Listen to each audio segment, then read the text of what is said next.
Hello বন্ধুরা, তোমাদের সকলকে স্বাগত জানাই আমাদের পাতালঘর স্টুডিওতে।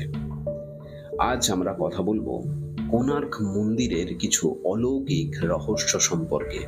এই মন্দিরের চূড়ায় থাকা অতিকায় চুম্বক গিলে খেত নাকি জাহাজ। তবে কিভাবে ধ্বংস হলো এই কোণার্কের সূর্য মন্দির? এ বিষয়ে জানতে হলে ভিডিওটা শেষ পর্যন্ত মনোযোগ সহকারে দেখো, এবং আমাদের চ্যানেলে যদি নতুন থাকো তো অবশ্যই চ্যানেলটা সাবস্ক্রাইব করে নাও। পুরীর জগন্নাথ ধাম থেকে দূরত্ব মেরে কেটে ৩৬ কিলোমিটার। সেখানে ভগ্নপ্রায় অবস্থায় দাঁড়িয়ে রয়েছে রহস্যময় এক মন্দির। সূর্যলোকের ওপর ভিত্তি করে অদ্ভুত ঘড়ি ছিল সেখানে। ব্রিটিশ নাবিকরা আবার এর নাম দেন ব্ল্যাক প্যাডোগা। এদেশের আশ্চর্য স্থাপন কীর্তিগুলোর মধ্যে অন্যতম হলো কোণার্কের সূর্য মন্দির। পুরী ঘুরতে যাওয়া পর্যটকরা সুপ্রাচীন এই ধর্মস্থান দর্শন না করে ঘরে ফেরেন না। যদিও ব্রিটিশ ঐতিহাসিকদের একাংশ একে অভিশপ্ত মন্দির বলে উল্লেখ করেছেন। শতবর্ষ প্রাচীন এই মন্দিরে বর্তমানে কেন হয় না পুজো? কি রহস্য লুকিয়ে রয়েছে এর পিছনে? ব্রিটিশ ঐতিহাসিকদের একাংশের দাবি, সুপ্রাচীন এই মন্দিরের চূড়ায় ছিল 52 টন ওজনের একটি বিশাল চুম্বক, যা সমুদ্রে চলাচলকারী জাহাজকেও টেনে নিতে পারত। চুম্বকীয় সেই মরণ আকর্ষণ কাটিয়ে পুরীর সমুদ্রে জাহাজ চালাতে পারত না কোনো নাবিক। অতিকায় জাহাজকে রীতিমতো পাড়ে টেনে এনে ধ্বংস করে দেওয়ার ক্ষমতা ছিল এই বিশাল ওজনের চুম্বকের।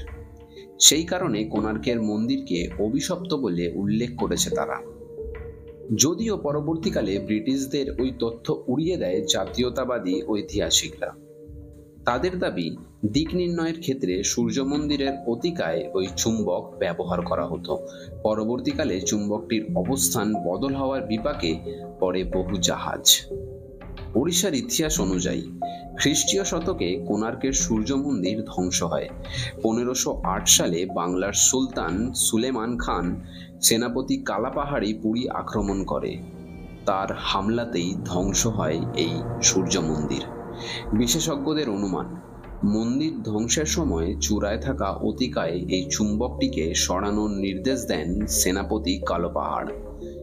এর জেরে ভারসাম্য নষ্ট হয় মন্দিরের, ফলে ধীরে ধীরে ভেঙে পড়ে গোটা মন্দির। প্রসঙ্গত 1255 খ্রিস্টাব্দে প্রথম নরসিংহদেব কোণার্ক মন্দির নির্মাণ করেন। তিনি ছিলেন পূর্ববঙ্গ রাজবংশের সন্তান। সংস্কৃত শব্দ কোণ ও অর্ক, এই দুটি শব্দের সংমিশ্রণে মন্দিরের নাম হয় কোণার্ক। অর্ক শব্দটির অর্থ হলো সূর্য। এই মন্দির সূর্য দেবতাকে উৎসর্গ করা হয়েছিল বলে জানা গিয়েছে। মূলত কালো গ্রেনাইট ও লাল বেলে পাথরে এই মন্দির নির্মাণ করেন রাজা নরসিংহদেব। এর মোট 3টি কাঠামো ছিল। কালাপাহাড়ের আক্রমণে 2টি কাঠামো সম্পূর্ণভাবে ভেঙে পড়ে। পরবর্তীকালে ভগ্নপ্রায় অবস্থায় নাট মন্দিরের অংশটি উদ্ধার করেন ভাইসরয় লর্ড কার্জন। সেখানে ছিল না কোনো মূর্তি। ভগ্নপ্রায় মন্দিরকে বাঁচাতে বালি ও পাথর ভরে দিয়েছিলেন ব্রিটিশরা। তো বন্ধুরা, তোমাদের কি মনে হয় কোণার্ক মন্দির নিয়ে? তোমরা কি যেতে চাও কোণার্ক মন্দিরে? আর কারা কারা গেছো কোণার্ক মন্দিরে সেটা কিন্তু জানাতে ভুলো না।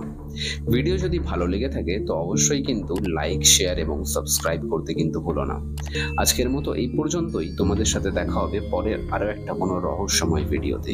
ততক্ষণ ভালো থাকো, সুস্থ থাকো এবং আমাদের সঙ্গে থাকো। ধন্যবাদ।